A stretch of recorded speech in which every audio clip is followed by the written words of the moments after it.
ఒకసారి దక్షిణామూర్తి స్తోత్రం చదివారనుకోండి చాలు, అంతే. ఆడవనివ్వండి, మగనివ్వండి, పిల్లలవనివ్వండి, ప్రయోజకులు అవుతారు, చక్కగా ఉంటారు.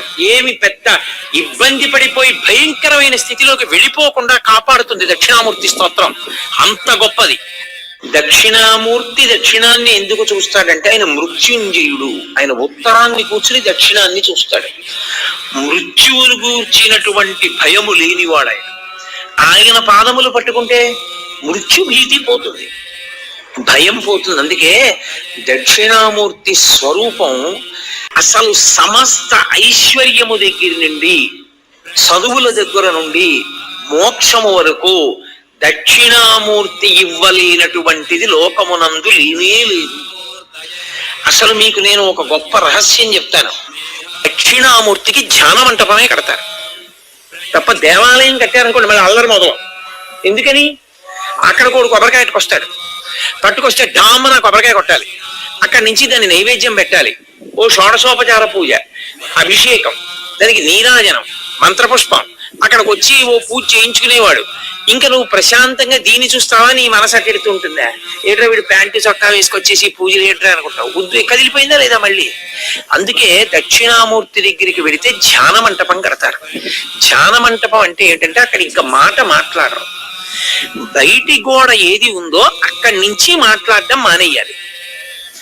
అలా మాట్లాడారనుకోండి లోపలికి వెళ్ళి ఆ మూర్తి వైభవాన్ని పాడు చేసిన వాళ్ళు అవుతారు, ఆయనకి చిరాకు వస్తుంది. కాబట్టి బయట గోడ దగ్గర నుంచి మౌనం, ఏమీ మాట్లాడకుండా లోపలికి వెళ్ళి కూర్చుంటాడు. ఇప్పుడు మీరు మాట్లాడకుండా కూర్చుంటే సగం భావాలు తమంత తాము అడిగిపోతాయి. మాట్లాడలేదు కదా, గొడవకు అవకాశం లేదు, ప్రశాంతంగా ఉంటాయి. ఇప్పుడు ప్రశాంతంగా ఉన్న దాని మీద మనసుని దక్షిణామూర్తి వైపుకి తిప్పారనుకోండి, ఎదురుగుండా ఉన్న మూర్తి వంక చూశారనుకోండి, ఆయన వీరాసనం, ఆయన కాలు మీద కాలు పెట్టుకున్న తీరు, ఆయన పట్టినటువంటి ముద్రలు, ఆయన చెవులు, ఆభరణాలు, చిన్న చిరునవ్వు, ఆ ప్రశాంతత, దాని వంక మీరు అలా చూస్తున్నారనుకోండి, మీకు తెలియకుండానే మీ మనస్సు ఎంతో ప్రశాంతపడుతుంది. అంత ప్రశాంత పడగానే మీ రక్తం యొక్క వేగం నియంత్రింపబడుతుంది, హృదయ స్పందన నియంత్రింపబడుతుంది, ఎన్నో అనారోగ్యాలు తగ్గుతాయి. లోపల ప్రశాంతపడి పైకొచ్చారు కాబట్టి మంచి ఆలోచనలు వస్తాయి. అందుకే సమస్త కటాక్షములకు ఆలవాలమేది అంటే దక్షిణామూర్తియే. అందుకే పెద్దవాళ్ళు ఒక మాట చెప్తారు, నీ జీవితం పండాలి అంటే నీకు పూజ వచ్చా రాదా వదిలేయి, నీకు వేదం తెలుసా తెలీదా వదిలిపెట్టేసేయి, నువ్వు ఉపనిషత్తులు చదువుకున్నావా చదువుకోలేదా వదిలిపెట్టేయి, రామాయణ భారత భాగవతాలు తెలుసుకున్నావా లేదా వదిలిపెట్టేయి. దక్షిణామూర్తి యొక్క మూర్తిని చూస్తూ కూర్చోవడం నేర్చుకో, అదొక్కటి నేర్చుకో చాలు, ఏమక్కర్లేదు. ఇంకా దక్షిణామూర్తిని పెట్టుకుని రోజు కాసేపు ఆయన్ని చూస్తే చాలు. మీకు నేను ఇంకా విచిత్రమైన విషయం చెప్పనా?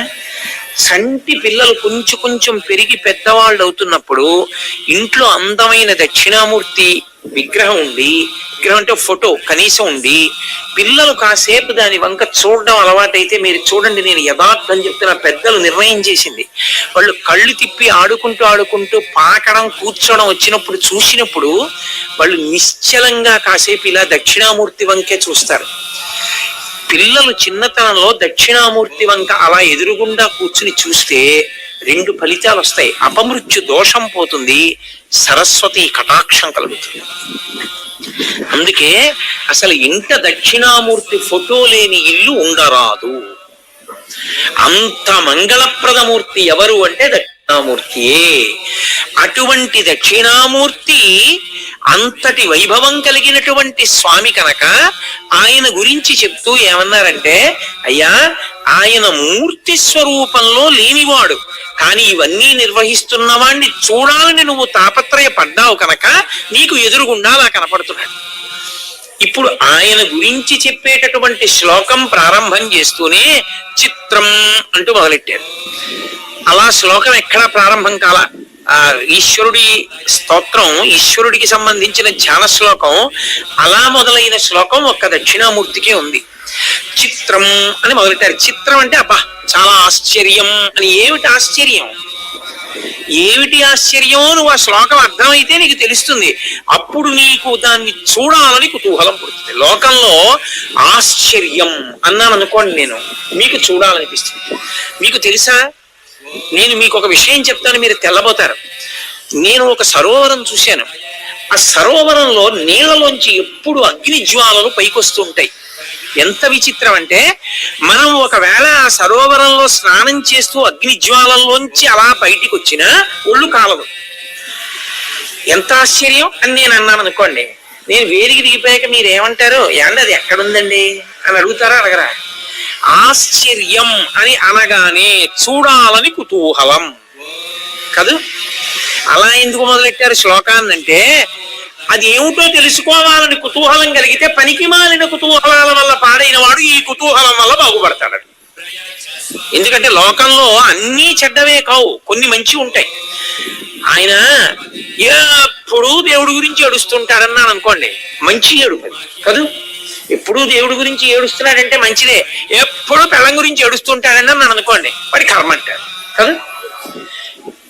దేని గురించి ఏడుస్తున్నాడో ప్రధానం, ఏడవడం ప్రధానం కాదు. దేని గురించి ఏడుస్తున్నాడో అది గొప్పది. ఎప్పుడు ఏ మంచి పని చేద్దామా అని ఏడుస్తుంటాడండి ఆయన అన్నారు అనుకోండి, మహానుభావుడు అండి అని దండం పెడతారు. ఎప్పుడు ఎవరిది ఏమి ఎత్తుకుపోదామా అని ఏడుస్తుంటారండి అన్నారు అనుకోండి, చీ దుర్మార్గుడు వాడు, ఎప్పుడు ఏ సమయంలో బయట కనబడతాడో చెప్పండి అంటే ఏడనంటాడు. అవునా కదా? ఏడవడం కాదు, దేని కొరకు ఏడుస్తున్నాడు గొప్ప. కామం ఉండడం తప్పు కాదు, దేని మీద కామం ఉంది ప్రధానం. కేవలం లౌకిక విషయముల మీద కామం అనుకోండి, ఆయన పూజనీయుడు కాడు. భగవత్కామం అనుకోండి, భగవంతుని ఎంతో కోరికున్నవాడు అనుకోండి, పూజనీయుడు కాదు. కామం తప్పనకూడదు. ఏ కామం అని అడగాలి, అప్పుడు తప్పో ఒప్పో చెప్పాలి. అంతేగాని ఆయనకి విశేషమైన కామం అండి అన్నాను అనుకోండి, చీ దుర్మార్గుడు అనేకూడదు. ఆయనది భగవత్కామం అయితే నువ్వు లెంపలేసుకోవాలి. మళ్ళీ ఎందుకు వచ్చింది? ఏ కామం అని అడగాలి. కాబట్టి కోరిక ఉండడం తప్పు కాదు, ఏడవడం తప్పు కాదు. దేని మీద కోరిక, దేని మీద ఏడుపు, అది తెలుసుకుని చెప్పాలి. చిత్రం, కుతూహలం. చిత్రం అనగానే ఆశ్చర్యం. అబ్బా ఎంత ఆశ్చర్యం అండి అని మొదలైంది శ్లోకం అనగానే మీరు ఇప్పుడు ఏమనాలి?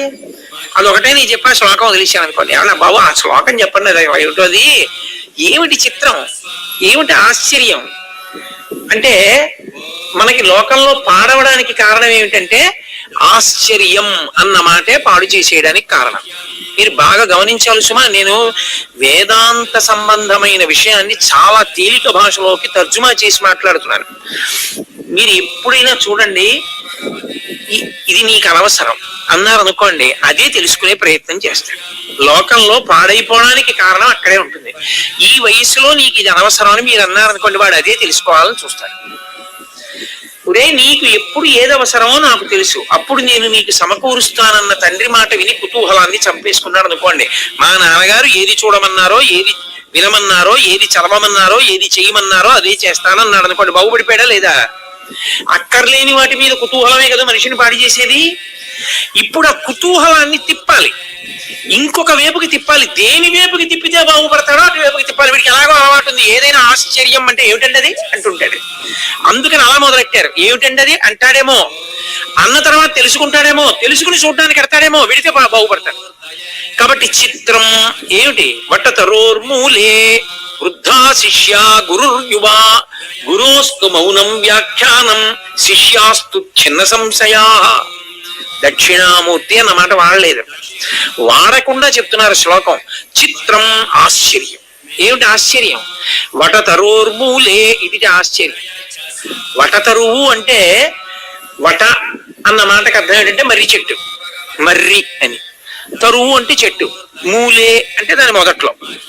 మర్రి చెట్టు మొదట్లో కూర్చున్నాడు. మర్రి చెట్టు మొదట్లో కూర్చుంటే అంత ఆశ్చర్యం ఏంటి?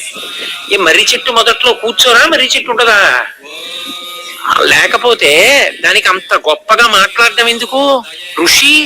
ఋషి మాట్లాడాడు అంటే ఏదో అర్థం ఉంది అని గుర్తు, లేకుండా మాట్లాడడం. ఇన్ని చెట్లుంటే దక్షిణామూర్తి అన్ని వదిలేసి అశ్వత్థ వృక్షం ఉందిగా, రావి చెట్టు కింద కూర్చోవడం మానేసి మర్రి చెట్టు కింద ఎందుకు కూర్చున్నాడు? దాన్ని జాగ్రత్తగా తెలుసుకోవాలి. వట అన్న మాటకి సంస్కృతంలో అర్థం ఏమిటంటే వటవృక్షము అన్నదానికి ఒక లక్షణం ఉంటుంది. ప్రపంచంలో అన్ని జీవులు కూడా చేతితో నోటితో నీళ్లు తాగుతాయి. చేతులున్నవన్నీ చేతితో పట్టుకు తాగుతాయి, ప్రధానంగా నోటితో తాగుతాయి. కాళ్ళ ద్వారా నీళ్లు తాగేవి ఏవి ఉండవు. కాళ్లతో నీళ్లు తాగుతుందండి, దాహం వేస్తే నీళ్లలో కాళ్ళెట్టి పీల్చుకునేవి ఉండవు. కింద నుంచి పైకి లాగవు, పైనుంచి కింద వదులుతాయి నీటిని. ఒక్క చెట్లు మాత్రం కింద నుంచి పైకి లాగుతాయి, పాదాల్లోంచి నీటిని తలకెక్కించుకుంటాయి. వేళల్లోంచి పైకి కదా ఎక్కుతాయి. అసలు చెట్టే విచిత్రం. సృష్టిలో చెట్టు చాలా విచిత్రం. ఎందుకో తెలుసా? అది పాదాలతో నీళ్లు లాగుతుంది. పాదాలతో నీళ్లు లాగడం ఒక ఎత్తు అయితే ఎక్కడానికి ఉపయోగపడుతుంది. ఎత్తు ఎక్కడానికి ఉపయోగపడేది ఏదంటే లోకంలో తనంత తాను ఏర్పడింది చెట్టు ఒకటే. మీకు ఎప్పుడైనా దూరంగా ఉన్న చూడాలంటే సాధనము తనంత తానేదో తెలుసా? చెట్టే. మీరు అందుకే రామాయణం గాని భారతం గాని పరిశీలనం చేస్తే నీళ్లు ఎక్కడున్నాయిరా అన్నారు అనుకోండి, చెట్టెక్కి చూడంటారు. రాముడు లక్ష్మణస్వామితో అంటాడు, చెట్టెక్కి చూడు ఎక్కడుందో సరోవరం అంటాడు. చెట్టెక్కితే నీళ్లు కనపడతాయా? కనపడచ్చు, కనపడకపోవచ్చు. దేన్ని బట్టి కనిపెడతారో తెలుసా? చెట్టు పక్షుల కాలభావం. తడిరెక్కలు కలిగిన పక్షులు వస్తూ ఉంటే దాన్ని బట్టి ఆ దిక్కుగా సరోవరం ఉందని తెలుసుకుంటారు. కాబట్టి చెట్టు ఎక్కడానికి ఉపయోగపడుతుంది. పైకెక్కడానికి ఉపయోగపడే సాధనం ప్రపంచంలో తనంత తాను ఈశ్వర సృష్టిలో వచ్చింది చెట్టు. కింద నుంచి పైకి నీరు లాగుతుంది, అదొక ఎత్తు. వట అన్న శబ్దానికి అర్థం ఏంటంటే ఎంత ఎండలోంచి వచ్చినా నీడనివ్వగలిగినదై ఉంటుంది. అలా ఎందుకు ఇస్తుందో తెలుసా? వటవృక్ష ఛాయ ఎందు విశ్రాంతి పొందినాడు అంటారు. బాటసారులందరూ మర్రి చెట్టు దగ్గరికి వెడితే సద్దెన్నపు మూట విప్పుకుని తింటారు. రావి చెట్టు కింద తినరు. ఎందుకో తెలుసా? రావి చెట్టు కింద తినకపోవడానికి ఒక కారణం ఉంది. రావి చెట్టు చప్పుడు ఎక్కువ చేస్తుంది. మీరు ఎప్పుడైనా చూడండి, చిన్న గాలి వేసింది అనుకోండి, మీరు ఏ వేప చెట్టు దగ్గర, కుంకుడి చెట్టు దగ్గర, మామిడి చెట్టు దగ్గర కళ్ళు మూసి కూర్చున్నారు అనుకోండి, గాలి వేస్తే పెద్ద చప్పుడు ఉండదు. రావి చెట్టు దగ్గర కూర్చోండి, తుఫాను వచ్చినట్టు ఉంటుంది. అంత గలగల గలగల కదులుతాయి ఆకులు. మర్రి చెట్టు ఉందనుకోండి, మర్రి చెట్టు ఇచ్చినంత నీడ ఇక ఏ చెట్టు ఇవ్వదు ప్రపంచం. ఒక్క మర్రి చెట్టుకే సాధ్యం. కారణం ఏమిటో తెలుసా? తన మూలాన్ని తానే కమ్ముకుంటుంది గుండ్రంగా. అది ఒక్క మర్రి చెట్టుకే శాఖా విస్తరణ. అది మిగిలిన అన్ని చెట్లు కూడా మొదలు నశించిందనుకోండి, ఏ కారణం చేతనైనా కూడా కొన్ని కొన్ని కారణాలకి మొదళ్ళు పోతాయి చెట్లకి. ఎందుకు పోతాయంటే చెట్టుకి తొర్ర వస్తుంది ముందు. ఆ కాండంలో పెద్ద కాండం అయిన తర్వాత కాండంలో తొర్ర వస్తుంది, తొర్రలో పుచ్చు వస్తుంది. పుచ్చులో విరిగిపోయిన కర్ర మొక్కలన్నీ పడతాయి. ఈ దుర్మార్గులైన వాళ్ళు ఏం చేస్తుంటారంటే తీసుకెళ్లి తొర్రలోకి తీసుకెళ్లి కొన్ని వస్తువులు దాస్తూ ఉంటారు. ఏ పని మీదో వెడుతూ ఆ తొర్రలోకి తీసుకెళ్లి అగ్గిపెట్టి అవి పెడుతూ ఉంటారు. ఎవడో ఒక దుర్మార్గుడు పొరపాటున ఒక నిప్పు రవ్వను అందులో పడేశాడు అనుకోండి తొర్రలో, ఆ చెట్టు పరిస్థితి ఎలా ఉంటుందో తెలుసా? కడుపు నిప్పితో ఊగిపోతూ పైన పెద్దవాళ్లతో మాట్లాడుతున్న వ్యక్తి ఎలా ఉంటాడో అలా ఉంటాడు. అది లోపల కాలిపోతుంది, పైకి పచ్చగా కనపడదు. ఆ తొర్ర కాలిపోయింది అనుకోండి కొన్నాళ్ళకి, ఆ చెట్టు చచ్చిపోతుంది, ఇక నీరు పైకి ఎక్కదు. అందుకని పైన అంతా ఎండిపోతుంది. అలా ఒక మొదలు కాలిపోతే మరణించని ఏకైక చెట్టు మర్రి చెట్టు ఒకటే. మర్రి చెట్టుకు అలా చావు రాదు. ఎందుకో తెలుసా? అది ఆకాశంలోంచి వేళ్లు దింపుతుంది. కొమ్మ ఇలా వెళ్ళింది అనుకోండి, ఇలా వెడితే అక్కడ ఒక వేరు దింపుతుంది, చెట్టులోంచి వేరు వస్తుంది. అన్నిటికీ భూమిలోనే వేళ్ళుంటాయి, ఇంకా పైకి ఇలా ఎక్కవు. ఒక్క మర్రి చెట్టుకి పైనుంచి కిందకి దిగుతాయి. దిగి అవి భూమిలోకి వెళ్ళిపోతాయి.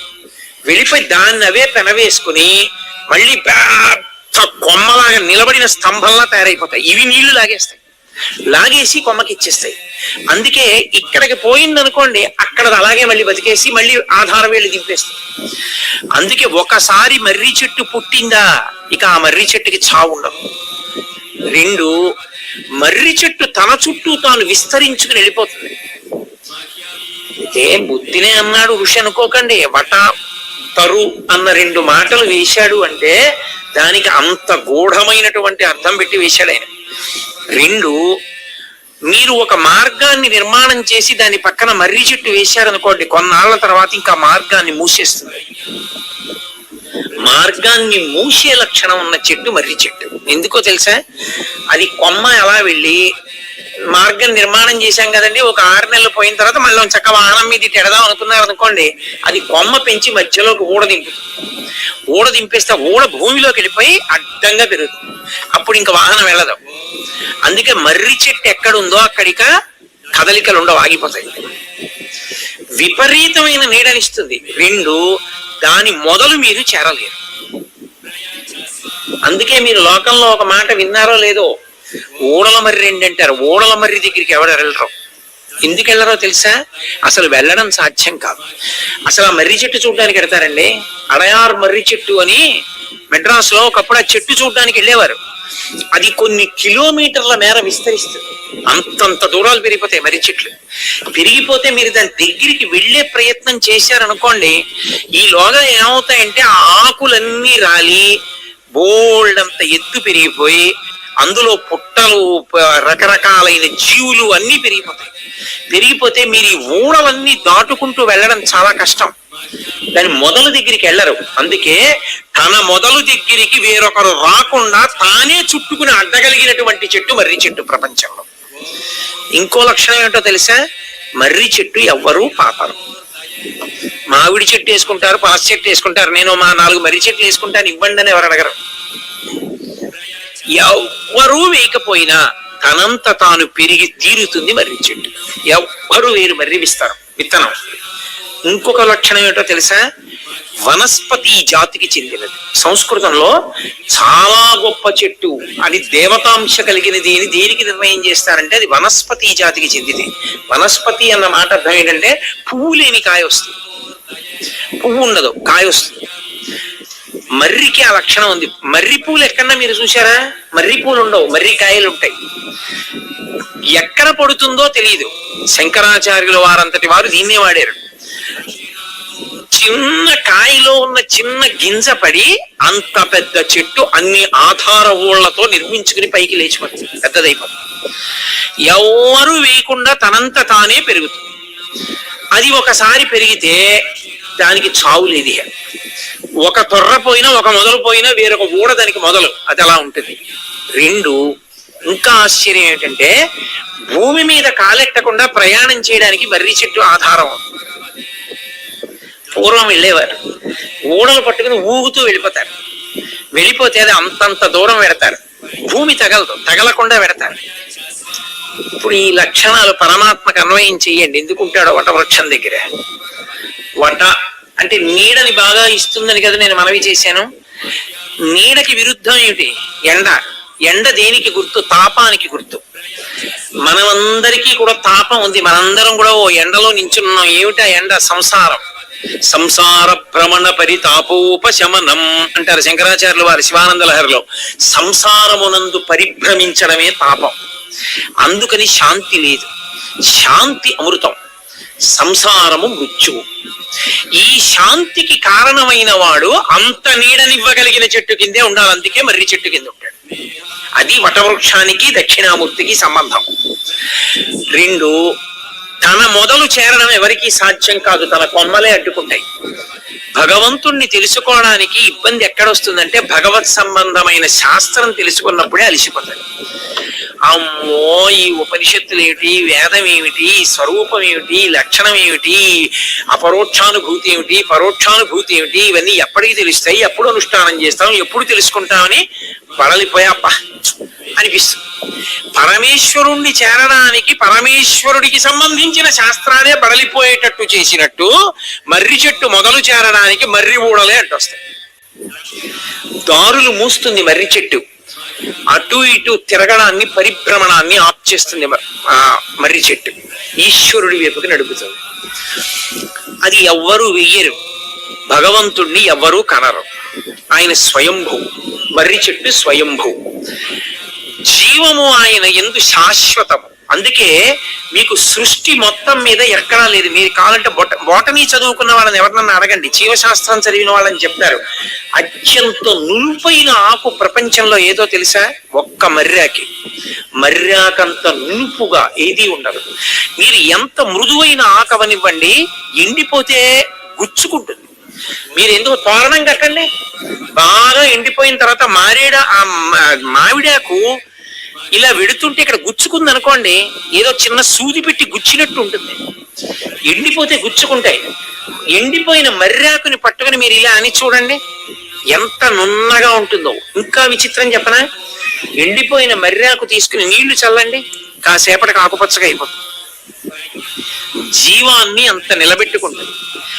పరమేశ్వరుణ్ణి మీరు ఎన్ని రకాలైనటువంటి వేద విరుద్ధమైన విశ్వాసముల ప్రచారం చేయనివ్వండి, సనాతన ధర్మము చేత ప్రతిపాదింపబడినటువంటి పరమాత్మ స్వరూపము ఎండినట్టు కనపడుతుందేమో కానీ శంకరుల వంటి మహాపురుషులు వచ్చి నీళ్లు చల్లితే చిగురిస్తుంది.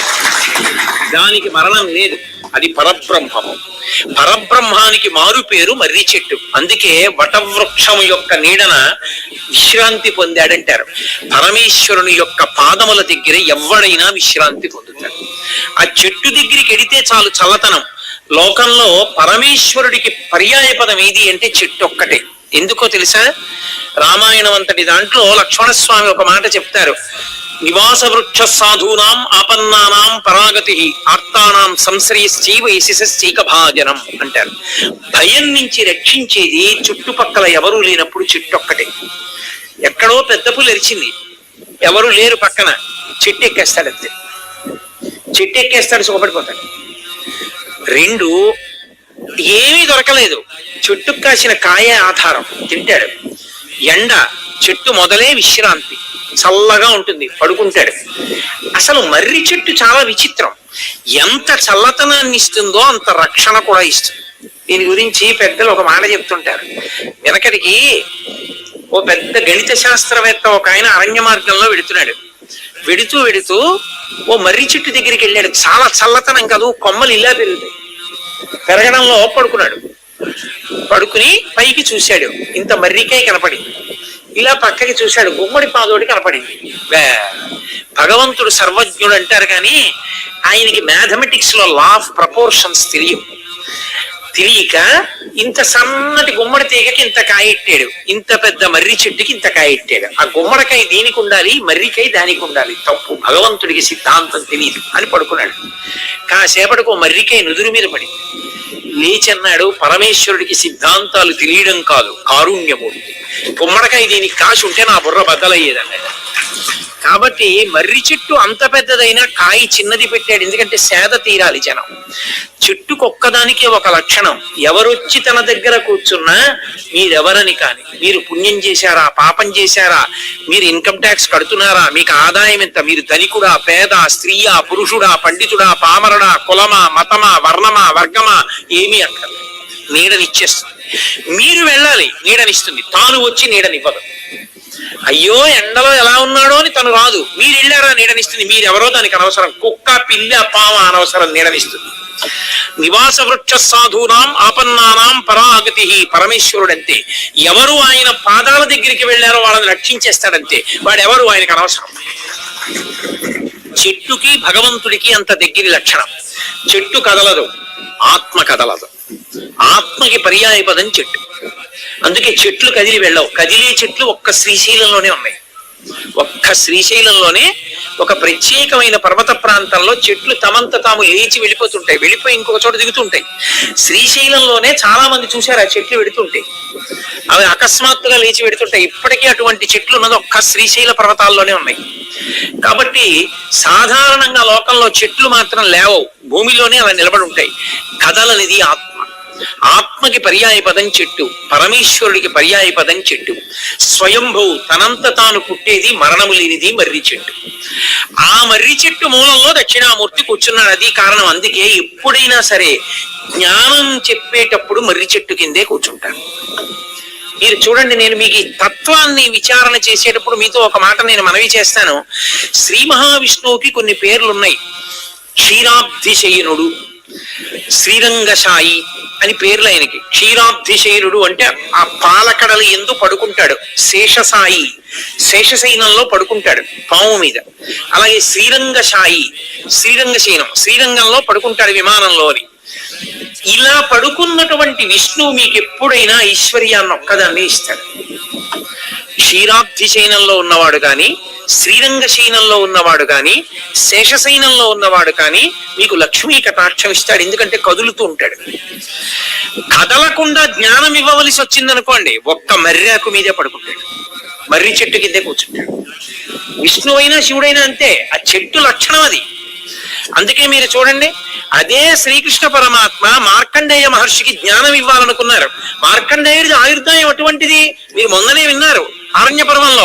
మొత్తం లోకాలన్నీ ప్రళయంలో మునిగిపోయి కట్టిక చీకటి అయిపోయింది, నీటితో నిండిపోయి ఒక్క మార్కండేయుడు మిగిలిపోయాడు.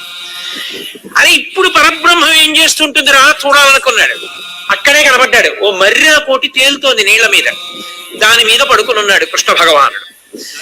కరారవిందేన పదారవిందం ముఖారవిందే వినివేశయంతం వటస్య పత్రస్య పుటేశయానం బాలం ముకుందం మనసా స్మరామి. అక్కడ ఇంకా కృష్ణ అనరు, ముకుందం మోక్షాన్ని ఇచ్చేవాడు, జ్ఞానప్రదాతగా ఉంటాడు. ఆ కాలి వేలు తీసి నోట్లో పెట్టుకుని చీకుతూ పడుకుని ఉన్నాడు. పెద్ద మర్రి చెట్టు ఒకటి కనపడింది. అరే అంతా నీటితో నిండిపోతే మర్రి చెట్టు ఒక్కటి ఉంది, ఆకు మీది పిల్లాడు పడుకున్నాడు అని మార్కండేయ మహర్షి అక్కడికి వెళ్ళి నిలబడి, ఎవరు నువ్వు, ఈ లోకమంతా ప్రళయంలో ఉంటే ఇక్కడ ఒక్కడివి ఎలా ఉన్నావు అన్నాడు. ఆయన కళ్ళు విప్పి దా లోపలికి వెళ్ళాడు. ఆ పిల్లాళ్ళలోకి వెళ్ళాడు మార్కండేయ మహర్షి. ఆ లోపల దర్శనమైంది. లోకాలన్నిటినీ తన బొజ్జలో పెట్టుకు పడుకున్నాడు. అప్పుడు జ్ఞానం ఇచ్చి చెప్పాడు, ఎలా వస్తుందో సృష్టి, ఎలా వస్తుందో, ఎక్కడికి వెళ్ళిపోతుందో, లయం ఎలా అయిపోతుందో, తాను ఎలా ఉంటాడో, తన స్వరూపం ఏమిటో బోధ చేశాడు. జ్ఞానం ఇవ్వవలసి వస్తే అది శివుడా విష్ణువా వదిలేయండి, మర్రి చెట్టునే ప్రధానం చేసుకుంటారు.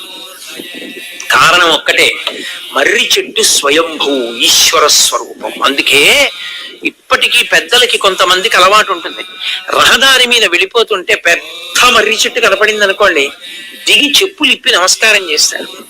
అవకాశం ఉంటే ఒకసారి కాళ్ళు చేతులు కడుక్కుని ఆచమనం చేసి నమస్కారం చేసి పెడతారు. ఎందుకంటే మర్రి చెట్టు కనపడింది అంటే పరమేశ్వరుడు మీకు దర్శనం ఇచ్చినట్టే. మర్రి చెట్టు మొదట్లోకి వెళ్ళి కూర్చుంటే మీరు పరమేశ్వరుడి ఒళ్ళో కూర్చున్నట్లే. మర్రి చెట్టు యొక్క గొప్పతనాన్ని శాస్త్రములు అలా శ్లాఘించాయి. అంత గొప్పది. పైగా అపారమైన దయ కలిగిన చెట్టు అని గుర్తు ఏమిటో తెలుసా? పాలు ఓడుతుంది. పాలు ఓడితే అవి మాతృత్వం ఉన్న చెట్లని గుర్తు, అంటే పరమ కారుణ్యాన్ని కలిగి ఉన్నవి అని గుర్తు. మర్రి పాలు కారుస్తుంది. మర్రి పాలు దేనికి పనికి వస్తాయో తెలుసా? దేనికి పనికిరావు. మర్రిపాలు దేనికి వాడతారంటే పరమ వైరాగ్యాన్ని పొందిన వాళ్ళు మర్రిపాలు తల మీద పోసుకుంటారు. పరమ వైరాగ్యం, వైరాగ్యం రావడం అంటే దానికి సుముహూర్తాలు ఉండవు, అకస్మాత్తుగా వస్తుంది. చెయ్యి దిక్కుమాల సంసారం అనిపించింది అనుకోండి, అంతే, వాడు ఏమైపోతాడో తెలియదు. పరమ వైరాగ్యం వచ్చిన వాడు మొట్టమొదట పట్టించుకోవడం మానేసేది దేని గురించి అంటే జుట్టు గురించి మానేస్తాడు. అందుకే జుట్టు ఇలా పిచ్చుకులు గూళ్ళల్లా కట్టేసి అట్టలు కట్టేస్తుంది. ఇక తన రూపాన్ని ఎవరు చూడకూడదని, తనని ఎవరు గుర్తుపట్టకూడదని పూర్వాశ్రమంలో తనెవరో తెలుసుకుని మళ్ళీ ఆ పేరు పెట్టి పిలుస్తారేమో, పిలిచి మాట్లాడతారేమో. తననికి అలా ఎవరు పలకరించకూడదు అనుకుంటే ఏం చేస్తారంటే పరమ వైరాగ్యం వచ్చేసిన వాళ్ళు వెంటనే భగవంతుణ్ణి మనసులో పెట్టుకుని వాళ్ళు వెంటనే ఉపయోగించే పాలు మర్రిపాలు ఉపయోగిస్తారు. ఎంత పెద్ద జుత్తుండనివ్వండి, మర్రిపాల చుక్క కాని పడిందా, ఎక్కడ మర్రిపాల చుక్క పడిందో అక్కడ జుత్తు తీసేయాలి తప్ప ఇక దువ్వడానికి పనికిరాదు, తిత్తిపోతుంది. అందుకే శ్రీరామాయణంలో రామచంద్రమూర్తి అరణ్యవాసానికి బయలుదేరి వెళ్ళిపోయే ముందు లక్ష్మణస్వామిని పిలిచి మర్రి పాలు పట్టరారా అన్నాడు. అంటే మర్రి చెట్టు దగ్గరికి వెళ్ళి పాలు పట్టుకొచ్చాడు. నా తల మీద పోయి అన్నాడు. ఏడిచాడు లక్ష్మణుడు. నిన్ను మూర్ధాభిషిక్తుణ్ణి చేస్తాం, యవరాజ్య పట్ట అభిషేకం చేసుకుంటాం అనుకున్నాం, నీ తల మీద అన్నయ్య నేను మర్రిపాలు పోస్తున్నాను అన్నయ్య అన్నాడు. పొయ్యరా అన్నాడు. ఆ మర్రిపాలు పోస్తే ఆ మర్రిపాలతో అట్టలు కట్టేట్టుగా తలని కుదురు కట్టేసుకున్నాడు. అంటే తండ్రి మాటని నిలబెట్టడానికి అంత దృఢ దీక్షతో అరణ్యవాసం చేశాడు. అంత గొప్ప కేశపాశ ఉన్నటువంటి రామచంద్ర ప్రభు కాబట్టి మర్రిపాలు పరమ వైరాగ్యానికి గుర్తు. అందుకే లోకంలో మర్రి చెట్టు లాంటి చెట్టు ఇంకా లేదు. మర్రి చెట్టు అంత దైవ సంబంధమే.